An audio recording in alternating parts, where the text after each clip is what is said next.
Hello guys, మీరు చూస్తున్నారు BSY crazy Telugu channel. వాటి మన వీడియో వచ్చేసేపాటికి ఏంటిదంటే మనమైతే వాళ్ళ వార్ 2 మూవీకి అయితే వెళ్ళబోతున్నాం. గురూజీ ఇంకేమైనా చెప్తారా గురూజీ? నేనైతే అసలు ఎక్స్పెక్ట్ చేయలేదు. ఎందుకంటే నేను బుక్ మై షో ఓపెన్ చేసినప్పుడు టికెట్లు ఉంటాయా ఉండవని అయితే అనుకున్నా. నా లక్కి నేనైతే ఒక టికెట్ బుక్ చేసుకున్నా అప్పటికప్పుడే. అయితే ఇంకా మా దగ్గర మా బామ్మర్ది గాడు కూడా సినిమాకి వస్తా అని అయితే అన్నాడు. సరే అని బుక్ మై షో ఓపెన్ చేస్తే నేను వెళ్ళే షోకి అయితే ఇంకొక 2-3 టికెట్లు మాత్రమే ఉన్నాయి. కానీ మా వోడు చూడు చూడు బావా చూడు అంటే ఇంకా అప్పటికప్పుడు ట్రై చేస్తే మా వోడికి చివర లాస్ట్ సీట్ ఒకటైతే దొరికింది. ఇంకా సరేలే, ఇంకా ఏదైతే అది అన్న సినిమా చూస్తామే, మనకి కావాల్సింది కదా, ఎన్టీఆర్ అన్న సినిమా చూడాల్సింది అనగానే సరే అని అయితే వెళ్ళిపోయాం. ఇది వచ్చేసేపటికి థియేటర్ స్వాతి థియేటర్ గైస్, మా భవానీపురంలో అయితే ఇది ఒక ఫేమస్ థియేటర్. ఎందుకంటే చాలా చాలా స్టేజ్ నుంచి ఇప్పుడు ఇంత పెద్ద స్టేజ్కి వచ్చింది థియేటర్. ఒకప్పుడు ఈ ఒక థియేటర్కి ఫ్యాన్ ఉన్నా కానీ అది తిరిగేది కాదు. ఇప్పుడు ఏసీ లెవెల్లోకి వచ్చింది ఈ ఒక స్వాతి థియేటర్ అనేది. అయితే మీరు చూస్తున్నారు కదా, ఇది మన వార్ 2 కటౌట్ చిన్నదే పెట్టాడు. మన ఫ్యాన్స్ పెద్దది పెడదాం అనుకున్నాం కానీ పెట్టలేదు అప్పుడు. కానీ లోపల కూర్చున్నాక ఒక ఫీల్ వచ్చింది గాయస్. చూడండి, మీకు కూడా చూపిస్తా. చూడండి గాయస్, జనాలు ఎంతలాగా వచ్చారంటే మీకు కూడా చూపిస్తా. చూడండి, అసలు చూడకుండా హౌస్ ఫుల్ అయిపోయింది. సెకండ్ షోకి హౌస్ ఫుల్ అయిపోయింది. కానీ జనాలు వస్తుంటే వేరే లెవెల్లో అనిపించింది. చాలామంది ఈ మూవీ మీద హైప్ లేదు, సినిమా ఫ్లాప్ అయ్యిద్ది అనే ఒక కాన్సెప్ట్లో ఉన్నారు కదా.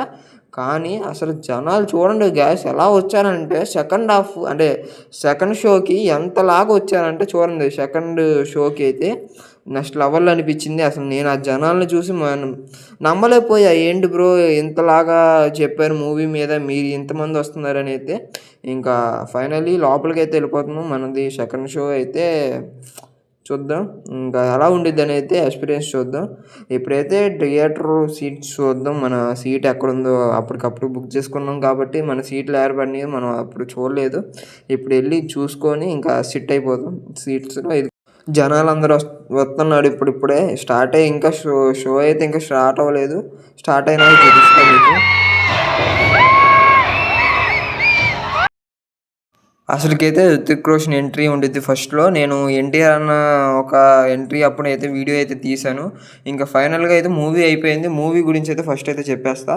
రుతిక్ రోషన్ అన్న ఎంట్రీ అయితే చాలా బాగా వచ్చింది. అలాగే మన ఎన్టీఆర్ అన్న ఎంట్రీ కూడా చాలా బాగుంది.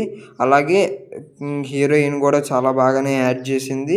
అలాగే సైడ్ క్యారెక్టర్స్ కూడా చాలా బాగుంది. అసలు మేము మూవీ ఎలాగుండిద్దని అయితే ఎక్స్పెక్ట్ చేయలేదు. మూవీ అయితే చాలా బాగుంది. అండ్ థియేటర్కి అయితే ఖచ్చితంగా రావాల్సిందే. ఎందుకంటే ఇలాంటి మూవీ అనేది ఓటీటీలోకి వచ్చినాక చూడలేము బ్రో. ఎందుకంటే థియేటర్లో చూస్తేనే ఇలాంటి సినిమాలు వైబ్ అనేది వచ్చింది. ఎందుకంటే ఒక సౌండ్కి కానివ్వండి, ఒక యాక్షన్కి కానివ్వండి, చాలా బాగుండేది మాత్రం థియేటర్ మాత్రమే. సినిమా అయితే చాలా బాగుంది. మనం చాలామంది రుతిక్ రోషన్కి ఎన్టీఆర్ సరిపోరు, ఎంతైనా ఎన్టీఆర్ అవ్వదు అని అయితే అనుకున్నారు కదా. కానీ కాదు, సినిమాలో అయితే ఎన్టీఆర్ అన్నది చాలా బాగా చూపించారు. అంతే విధంగా రుతిక్ రోషన్ కూడా చాలా బాగా చూపించారు. ఇద్దరికి చాలా బాగానే ఉంది. అండ్ ఒక ఫైటింగ్ సీన్స్లో కూడా ఎన్టీఆర్ని ఒక దెబ్బ ఎన్టీఆర్కి తగిలితే ఇంకో దెబ్బ రుతిక్ రోషన్ తగిలిద్ది. ఇటు రుతిక్ రోషన్ ఫ్యాన్స్ ఫీల్ అవ్వకూడదు, ఇటు ఎన్టీఆర్ ఫ్యాన్స్ ఫీల్ అవ్వకుండానే సినిమా అయితే చేశారు. చాలా బాగుంది సినిమా అనేది. ఎటువంటి వంకలు చెప్తాకైతే లేదు. సాంగ్స్ పరంగా అయితే సాంగ్స్ కూడా బాగున్నాయి. ఇప్పుడుకొచ్చి ఇన్స్టాలో ట్రెండింగ్ అవుతున్నాయి సాంగ్స్. అంతే విధంగా ఫుల్ సాంగ్స్ చాలామంది సాంగ్స్ బాగోలేదు అని అయితే అంటున్నాడు. సాంగ్స్ బాగున్నాయి. అలాగే ఫుల్ సాంగ్ వినాలి, ఫుల్ సాంగ్ వింటేనే కదా బాగుండేది. అలాగే ఎన్టీఆర్ అన్నకి ఇంకో సాంగ్ అయితే ఉంటుంది. ఎన్టీఆర్ అన్న ఎంట్రీ సీన్స్లో ఒక సాంగ్ అయితే వాడతారు. ఆ సాంగ్ అయితే చాలా బాగుంది. అది వేరే లెవెల్లో ఉంది ఆ సాంగ్ ఏంటంటే.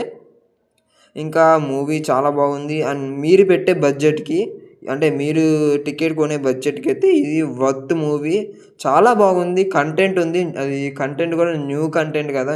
కంటెంట్ అనేది చాలా కొత్తగా ఉంది. మనం ఎక్స్‌పెక్ట్ చేయలేము. వేరే లెవెల్‌లో అనిపించింది. సినిమా చాలా బాగా నీట్‌గా తీశారు. మన అయాన్ ముఖర్జీ అయితే చాలా బాగా తీశారు. ఈ సినిమా ఖచ్చితంగా నేను ఎక్స్‌పెక్ట్ చేస్తున్నా హిట్ అయ్యిద్ది ఖచ్చితంగా. మనం అనుకున్న బడ్జెట్‌కి అయితే ఎళ్ళిద్ది. అంటే అరౌండ్ ఒక 1000,00,00,000 అనుకోండి. ఎలాగైనా 1000,00,00,000 కొట్టే అవకాశం ఉంది. ఎందుకంటే సినిమాలో బీజీఎమ్స్ కానివ్వండి, ఎన్టీఆర్ యాక్షన్ సీన్స్ కానివ్వండి, హృతిక్ రోషన్ సీన్స్ కానివ్వండి, ఎనీవే ప్రతి విషయంలో సినిమా అయితే ఖచ్చితంగా హిట్ కొట్టిద్ది. నేను 100% షూర్ అయితే చెప్తున్నా. మీకు వాటి వీడియో ఎలా అనిపించిందో కామెంట్ అయితే చేయండి. అలాగే ఒక లైక్ అయితే ఏసుకోండి. నేనేమన్నా తప్పుగా చెప్పుంటే నన్ను క్షమించండి. ఇది నాకు ఫస్ట్ టైం నేను ఇలాంటి రివ్యూ బ్లాగ్ తీస్తాం మాత్రం. ఇది గాయ్స్ వాటి వీడియో. నెక్స్ట్ వీడియోలో కలుద్దాం. మీకు అంటే మీ అందరూ 'కూలీ' మూవీకి కూడా ఎళ్ళమంటే కనుక 'కూలీ' మూవీకి కూడా ఎళ్దాం. 'కూలీ' మూవీకి సంబంధించిన రివ్యూ కూడా అంటే మూవీకి వెళ్ళిన వీడియో అయితే తీద్దాం. ఇది గాయ్స్ వాటి వీడియో. నెక్స్ట్ వీడియోలో కలుద్దాం. అంతవరకు జై శ్రీరామ్, జై శ్రీకృష్ణ, జై భారత్, జై ఇండియా. బాయ్. అలాగే ఇంకోటి చెప్తాం మర్చిపోయా. అన్నయ్య చెప్పారు కదా! కాలర్ ఎగరేసుకునేలాగానే మూవీ ఉండిద్దనేది. అన్న అంటే మనం ఒక కాలర్ ఎగరేయకూడదు. థియేటర్ బయటకొచ్చినాక మీరు కూడా ఖచ్చితంగా 2 కాలర్లు ఎగరేసుకుంటూ రండి. ఎందుకంటే అన్న చెప్పారంటే జరిగిందన్నట్టే మీరు కూడా అనుకోండి. సినిమా అయితే చాలా బాగుంది. ఇది గాయ్స్ వాటి వీడియో. నెక్స్ట్ వీడియోలో కలుద్దాం. బాయ్. కాలర్ ఎగరేసుకునేలాగానే ఉంది సినిమా.